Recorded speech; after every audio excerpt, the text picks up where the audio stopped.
the Varside podcast. I'm Andy Creed, and tonight we've got Steve. How you doing, Steve? Yeah, I'm good, thanks, Andy. I'm on a week off this week, so I'm Nice. I'm in a really good mood, really good place, just chilling. Love it. Good. And we got Stacey as well. How you doing, Stace? I'm really well, thank you. Really well. Been normal working, and I've got my week away in Italy coming up. So Nice. Fingers crossed that stays out the quarantine list. You're going to the Amalfi Coast, aren't you? I am, yeah, going back to Saronano, which is just south of the Amalfi Coast, and you go there. It's just cheaper and it's not so busy there, really. And then you just travel by boat up to the Amalfi Coast to visit some stunning places. Lovely. And Jamie, how are you doing? Yeah, I'm all right, Andy. Still got a pulse, which I think is a positive thing in some respects, but, I'm still here and enjoying life to the full, as always. Yeah, I know. You always do. I do, yeah. I know how to enjoy myself. And we've also got a very special guest. We've got Andy Moffat from Redemption Brewery. How are you, Andy? I'm good, thanks, Andy. Been washing casks and digging out the mash tun today, so I've been getting my work out in the brewery. Good. So you're keeping busy. How's it been going under COVID? And it's been tough. Obviously the initial lockdown, and then pubs being closed, and now they've started to reopen. So we're still kind of fighting there. We're kind of got our tin hats on, and we're just kind of pushing ahead, really. So things are improving at the moment. More pubs are opening, and it's the environment's getting a little bit better. Good. I'm glad to hear that. That's good news. So, guys, I guess we need to start with the Watford game at the weekend, which was, of course, a friendly, but we lost. And did you get to see it, Steve? Did you manage to see any of it at all? I didn't. I saw about 10 minutes. I think Someone managed to share a stream, and unlike you, I wasn't prepared to pay a fiver to watch the game on Watford's on their site. So, and I had things to do as well, so I kind of tried to listen to a little bit. Managed to get 10 minutes of the stream before the stream went down. Saw that we were poor in that 10 minutes.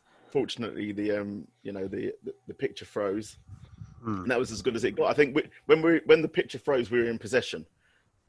So I like to think of the fact that we were still in possession after that. But I have to take your word on it that we lost, because as far as I was concerned, we were doing all right when I was watching it. Mind you, we were quite static on the pitch, so I'm not entirely sure that your picture froze. We weren't doing a lot of running around at all. That's quite possible. Maybe I was being a bit too generous to them then. Yeah. What about you, Jamie? Did you get to see it? I was walking down the Thames at the time, actually. Okay. Which, as a dedicated Spurs fan, that's the sort of thing you do when the game's on. But at the end of the day, there was a massive meltdown on Twitter about the result and this and that. At the end of the day, it's a pre-season friendly. It's an opportunity for players to get minutes, to get match fitness. And despite the doom and gloom on Twitter and various social media outlets, it's not a major disaster. The Big East this Saturday, isn't it? So Sunday, yeah. Sunday. I've got my finger on the pulse today, haven't I? Yeah, been drinking. But apart from that, I've been working as well. And Andy, did you get to see it at all, or were you busy cleaning cast barrels? No, I was. I didn't see. I saw some of the highlights, but I didn't see any of the game. You really didn't miss anything at all, so no. It was fine. We all seem really, really dedicated, don't we? It's a really good start to the pod. That's right. Yeah, we're pretty much glossing over this one. Yeah. Yeah, exactly. Yeah. Well, we're relying on you, Andy. We're relying on you to tell us what happened with the game, mate. I was happy with Harvey White. I think he had another good game in the middle there. He's a positive spark from from these friendly fixtures, and he carried it on against Watford. He don't look out of place, and I think he'd be quite comfortable. Are you sponsoring Harvey White, perchance? Because you're certainly, or you his agent, or what? You're certainly promoting him to the hilt recently. The kid's got giving him big love at the moment. I tell you, he is a good player. There's something going on. We need to investigate what's going on between you and. I think he's got a bit of development to go, isn't he, Stace? But he's a young player with a lot of composure in a busy mid. Because I thought Watford were pretty physical.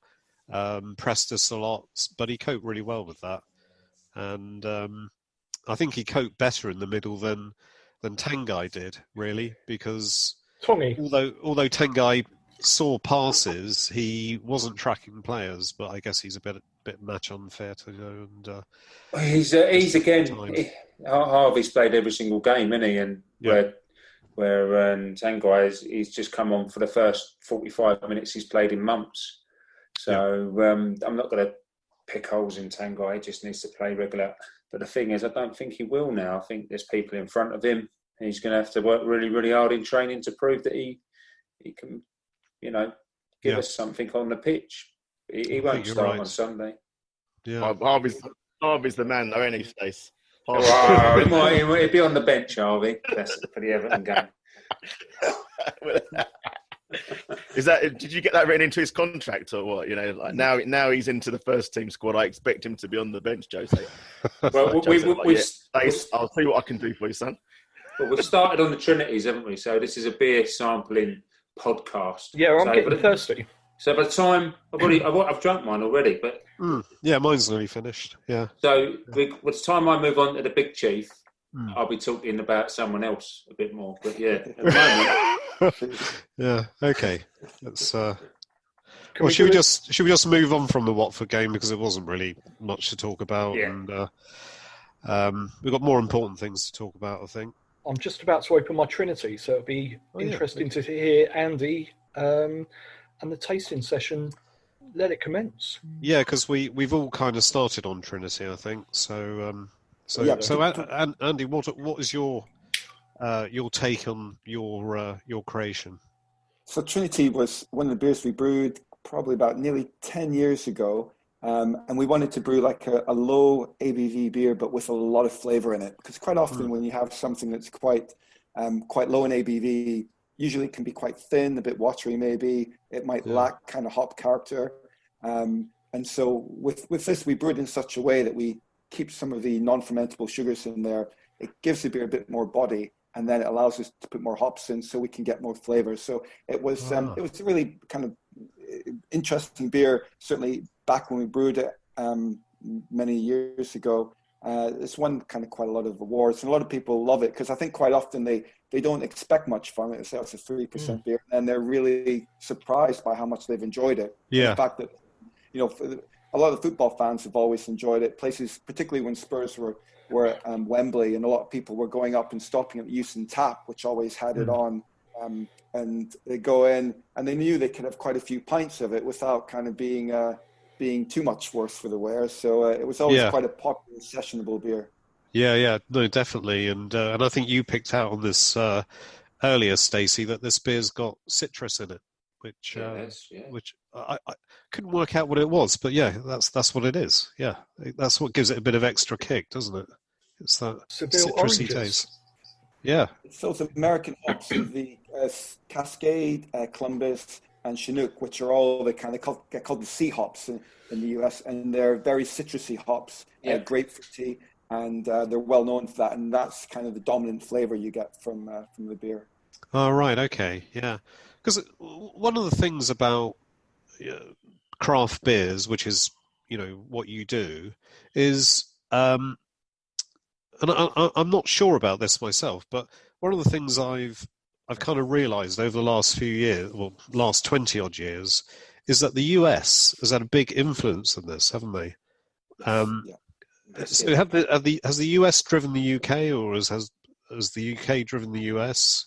It's been a lot of the US brewers kind of 20, 25 years ago would have said that they were driven by some of the UK brewers. Some of the older UK brewers have been brewing kind of traditional IPA and porters and stuff like that.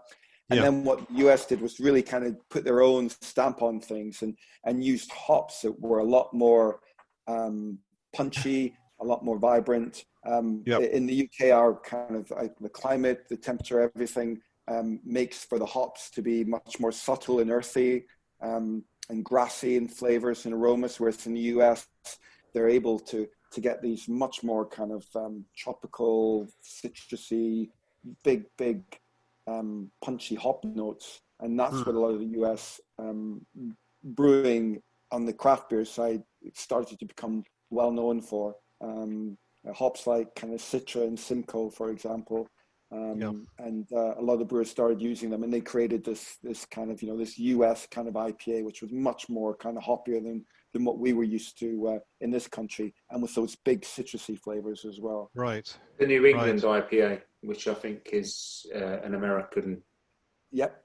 New England, which is a hazy IPA, so very low bitterness, very juicy. And, like usually if you hold up a beer, like this, you kind of be able to kind of see your finger on the other side. But with a New England IPA, it's going to be so hazy that it's going to look like an orange juice almost. Right. So, Right. Interesting. So they're quite popular just now. We don't brew them, but they're very trendy just now. Do you choose not to brew them, or is there a manufacturing reason for that? Or we haven't done them just because it is kind of probably a beer brewed by a certain brewery that's maybe kind of on the trendier end of things. We kind of know what we're quite good at, and also what our audience is. A lot of our drinkers are probably used to getting a particular style from us, and while they would maybe buy a New England IPA from us, but it might be more difficult for us to just go straight into doing something like that. People might not expect it from us, so they might say, I'm not too sure, that's not the kind of beer Redemption brews, so I'll buy that from Cloudbeer instead, but I'll buy Trinity from Redemption, I'll buy Fellowship Porter from Redemption. So sure. Say never, but our kind of core market I don't think is would be big on that. Okay. So, sorry. Sorry, can I just jump in there, Andy? This is the first time I've ever tried Trinity. I mean, usually I'll go for something that's 4.5 to just over 5%, and that at 3% tastes like it's punching at about 5%. It does, doesn't it? That is absolutely amazing. Because the Beavertown Nanobot, which is 2.8, is quite watery, actually, isn't it? Don't like that at all. Well, I don't mind it as a weak beer, but when you get this, you get a bit of flavour with it. It just kind of knocks that out of the water, really. So that's different. Anything under 3% is called a table beer. Is that right, And they call them 3% and under. And there's in the UK there's actually an incentive to brew 2.8%. If you brew 2.8% or under, you pay a much lower rate of duty. That's so right. if we were being a bit more greedy, we'd probably change the ABV, get it from 3 down to 2.8, and it would be a more economical beer. But I think at that 3% level, it just works for the beer and the flavor. So it's not the most lucrative beer to brew, but it makes people happy. So it's lovely. So why do they do that? Because that sounds like a move to a kind of slight prohibition type thing, doesn't it? To keep the ABVs low there. They did. They changed the guidelines a number of years ago, and I think it was beers above. I think it was at 7.5%. Got a big tax. They got hit double the amount, and beers at 2.8 or below you pay half the beer duty on that. So it would just, I guess, trying to discourage people from brewing really strong stuff and encourage people to brew weaker stuff. Of course, generally, the bigger stuff, people tend to have smaller measures of that anyway, or maybe they share a larger bottle between them. You don't have a pint of kind of 12% beer usually anyway. Yeah, but the big brewing companies, they sell the Alcopop still, which are very, very strong. But, you drink it like fruit juice, don't you? So... Well, that's the new thing that's come to the UK now as well. Hard seltzer, if any of you have heard of that yet, it's these fruit flavored, and you can brew them like a beer, so they can be brewed. But hard seltzers they're called, and they are kind of almost like Alcopops, fruit flavored, almost